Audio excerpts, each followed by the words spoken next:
welcome here. If you're new here, my name is Rebecca. If you're not new here, welcome back. Thank you for coming back and watching another video. So for today's video, I thought I would just vlog my entire day and show you some of the ways that zero waste is incorporated into my everyday life. So in a lot of ways, living a low waste, sustainable life is really woven into the fabric of what I do all the time.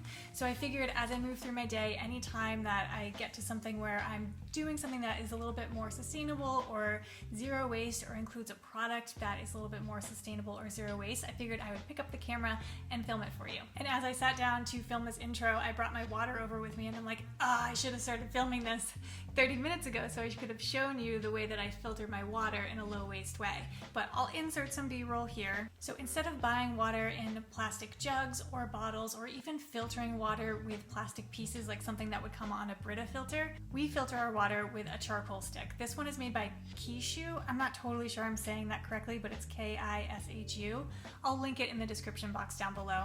Charcoal is actually a pretty common way to filter water. A lot of filtration systems use it, but this is just kind of in its purest form, a stick of activated charcoal. You stick it in a pitcher of water and it bonds to certain toxins, pulls them out of the drinking water. And it's super easy to use. All you need to do is about once a month, boil it so that the pores of it stay open. And then about every 4 months you need to replace it. So I really like this. It keeps my water tasting delicious and it's really easy to use. All right, so like I said, I'm gonna just be filming things throughout the day as they pop up and I feel like I wanna share them with you. So I'll see you in a little bit.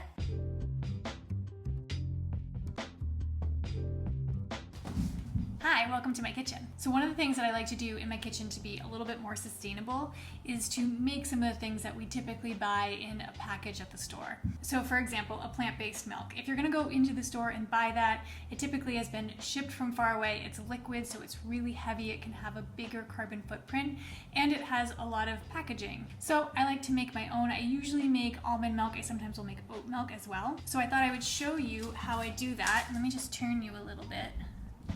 So I was just setting up to do that right over here, and I'll show you how I do it. I'll take 5 cups of filtered water and then 1 cup of almonds, and I buy my almonds in bulk, which not only saves on the packaging, but is also a lot cheaper.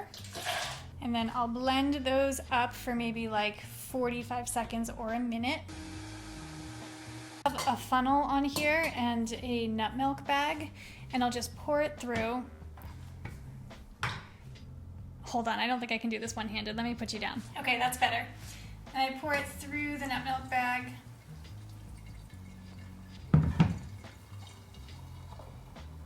And then at the end, I'll just give it a little squeeze to make sure I'm getting all of the liquid out. In less than 5 minutes, I have homemade almond milk. Oops, we spilled.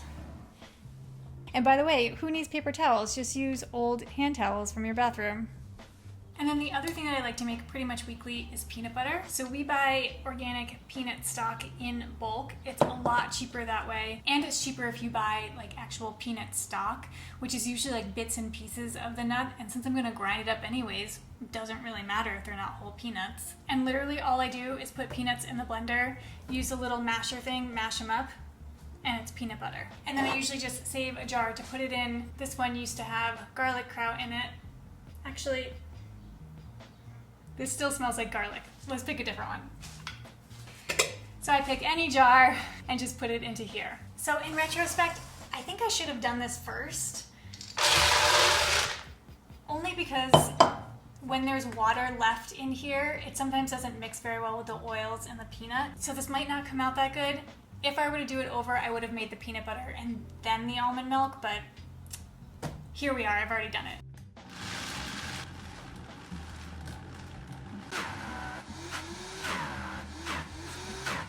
That actually didn't turn out too bad. I like mine a little bit chunkier, so you'll see I left like some big peanut chunks in there, but you can blend it till it's smooth if you want. And just scoop it into your jar.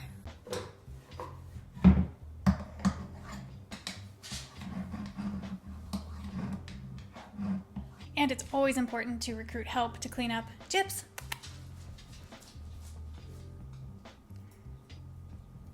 Ah, good job.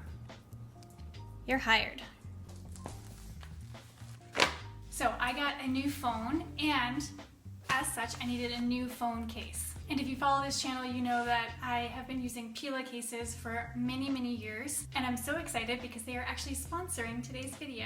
So I thought I would open my new phone case from Pila with you and tell you a little bit about them and why I'm such a fan. So this is the second Pila case that I've put on this phone in particular, and I'm pretty sure I've had this phone for either 3 or 4 years. I can't exactly remember, but regardless, the phone with the Pila case has been to 35 states in the US, 7 countries, 16 national parks. Like, I went everywhere on so many adventures with this. And the whole time I was vlogging on my phone. So if you go way back on my channel, watch some of my travel vlogs, when I'm hanging off the side of a cliff filming myself, I'm holding myself with my Pila case. So even though this is a soft cover, it has a slim design, it's super light, it's protected my phone. Like, my phone is in great shape after all of that. So the Pila cases are made with 100% plants. They're completely compostable. You can compost them in a backyard compost. It doesn't need to be an industrial composting system.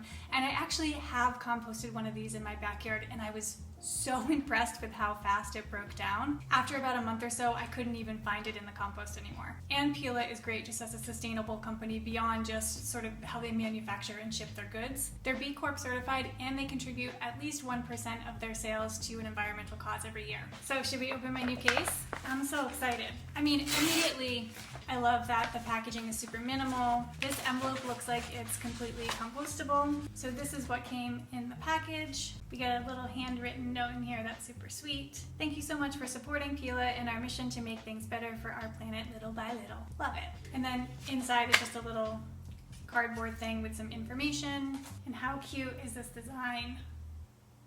This is very much my vibe and my color palette right now. And then this should be the little grip on the back. So it comes in a little paper envelope. Come on. Am I missing the right way to open this? No, this is right. There we go. So it comes on this little adhesive paper strip. So I believe, I wonder if there's instructions. Oh, even better. Instead of printing the instructions, they gave me a URL for instructions. We should look this up. Hang on. Okay, so I just peel this backing off. Grab this little tab and it exposes the sticky, and then you just stick it right on. I don't want to mess this up. Is that the middle? I don't know. Let me try doing this way. And that's it. And you pull it up like this, stick your finger through. And I like how soft it is too. It's not like some of those plastic ones that are uncomfortable on your finger. Oh, I love it. It's so cute. So if you are on the hunt for a phone case or any phone accessories, I have a discount code for 15% off, which I'll put down in the description box down below. And now I'm gonna go take my old one, throw it in the compost. Go back to the earth. All right, I am here in my bathroom. I'm sorry the lighting is crazy. The sun is just beaming in here at full force. But one of my sustainable swaps that I really enjoy is Bite toothpaste. So these are actually little toothpaste tablets.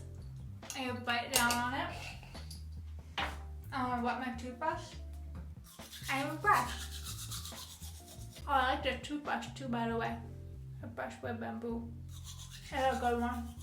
Do you guys brush back and forth like this, or do you do circles? I think you're supposed to do circles, but I never do it. I'll do it now, because I know I'm supposed to.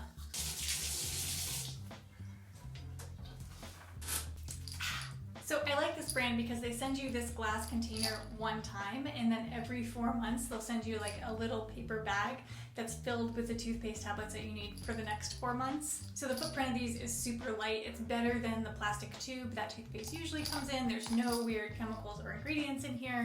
These are great. Highly recommend. All right, laundry time. There are a couple things that I do to make my laundry routine a little bit more sustainable. The first are laundry strips. So I've talked about these before. I like the True Earth laundry strips. They come in super minimal packaging. It's a lot lighter to ship something like this than it would be a liquid. And there's also no weird or harsh chemicals in here either. So you just take a single strip, you rip this up, put it in where you would normally put your detergent. It dissolves in warm or cold water. Which actually brings me to my next point, which is I wash everything in cold water. It just is much more energy efficient. It's cheaper than washing things in warm and hot water. And I feel like a lot of you are gonna come at me for this, but I don't separate any of my laundry. When I have enough laundry for a load, I just do a load of laundry. I find that to be much more efficient than doing smaller loads of like things either in color or weight. Not only is it easier for me, but I also find that I do less loads of laundry throughout the week if I just group everything together. So I'm just gonna throw these towels in. Oops.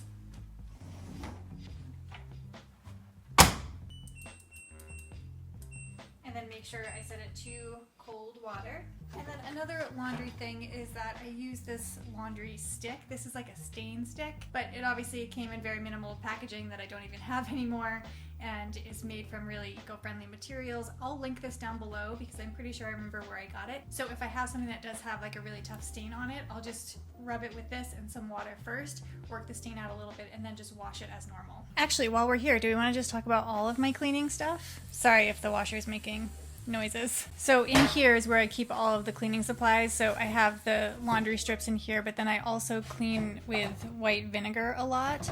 And then I make this cleaner, which is white vinegar, water, and then a few drops of essential oil. This is lemon essential oil in here. And then the other thing I clean with is baking soda. I use this a lot, especially in the bathroom. Okay, so filming next to the washer maybe was a bad idea. But the last thing in here is I also use just an old toothbrush to scrub some stuff down as well. And then I have a couple microfiber cloths, and then these washable mops as well, which go with this mop. You can see down there. And then I also dust with this duster as well. And those are all of my cleaning materials. And then the last thing that I like to do to keep our laundry as sustainable as possible is just take advantage of this sunny, dry desert weather that we have and dry as much as I can out on our clothesline. So just minimizing the load in the dryer as much as possible. Back in the kitchen, I was just gonna make myself a smoothie, and I thought I'd talk a little bit about food waste. So one of the things that I like to do to reduce food waste is to freeze stuff. This has some frozen bananas in it, and this has frozen greens. So typically what I do with this is if I have greens in my refrigerator and they have like maybe just like a day or a day and a half left, I'll just add them to this mixture of greens. So this has like a little bit of kale, a little bit of spinach. I think there's some Swiss chard in here. It's like kind of just a mixture of everything, but it's perfect to make smoothies with. And same thing with the bananas. If the bananas are getting to be super ripe and I don't think I'm gonna eat them in time, I just throw them in here and freeze them. So that way I'm not wasting any food that's about to go bad. Oh, I can share this with you guys too. This is a silicone ice cube tray instead of plastic. This is actually really amazing.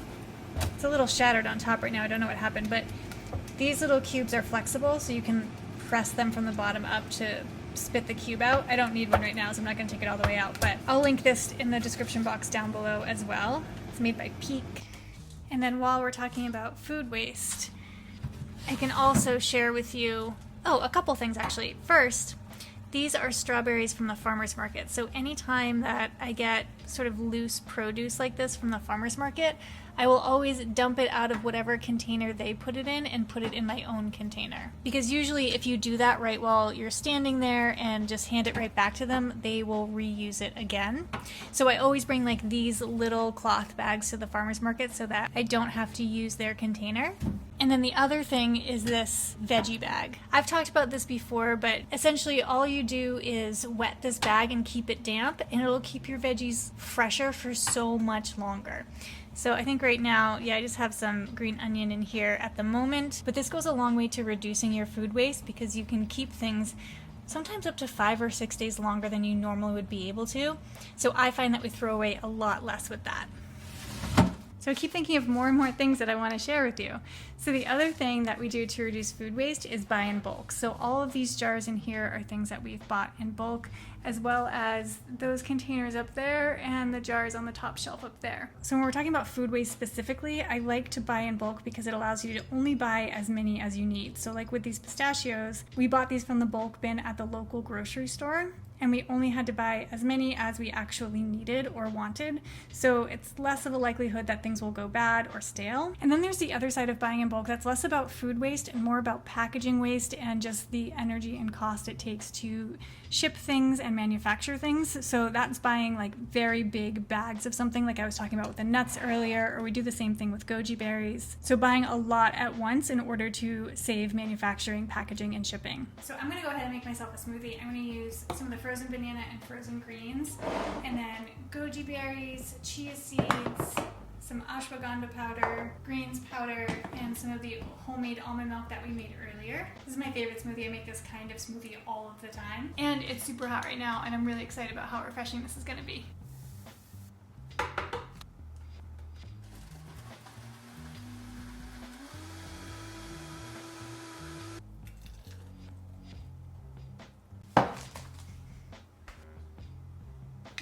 This is so good. So one more thing that I want to talk about when it comes to food waste is composting.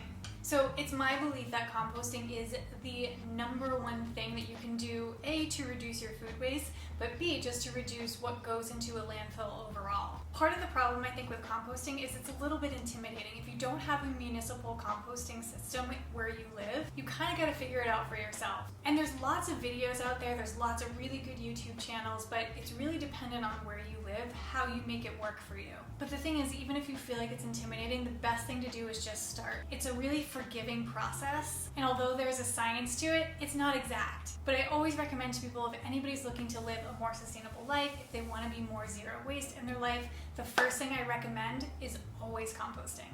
Alright, so I was just about to do the last 2 things that I typically do in my afternoon before I settle in for the night, and that is yoga and take my dog Gypsy for a walk. And as I was getting ready to do this, I was reminded sort of my last tip or sustainability habit, which is that it's not always about buying the most sustainable thing, right? Sometimes it's about buying something secondhand or using something until it's completely worn out and buying things that are super high quality that will last a really long time. So an example of something new that I try and buy sustainably are poop bags, right? These are compostable poop bags. Getting rid of dog waste is tricky, but I feel like these are a pretty good solution for us. Beyond that, it's also about using something till the end of its life. I feel like we're in a moment in time when things feel really disposable, and if something isn't quite perfect, we just get rid of it and buy another because we live in this time of such abundance. And I thought of that because of Gypsy's leash. So this has been fraying for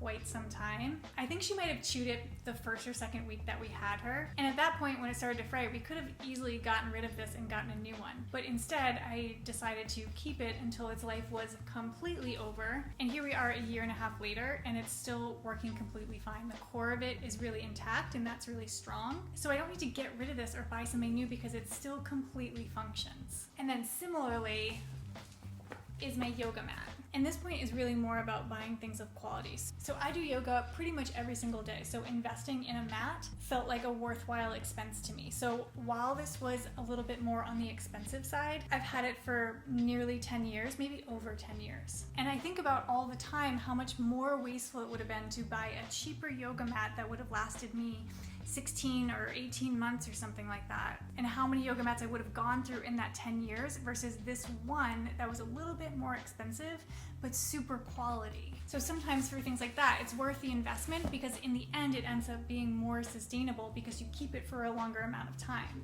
Alright, I think that's it for this video. I know this was sort of random. It was kind of like part vlog, part like tips and tricks, part sustainability swaps, but I actually had a really good time filming it and just taking you along and turning on the camera whenever I thought of something. So I hope you enjoyed this video.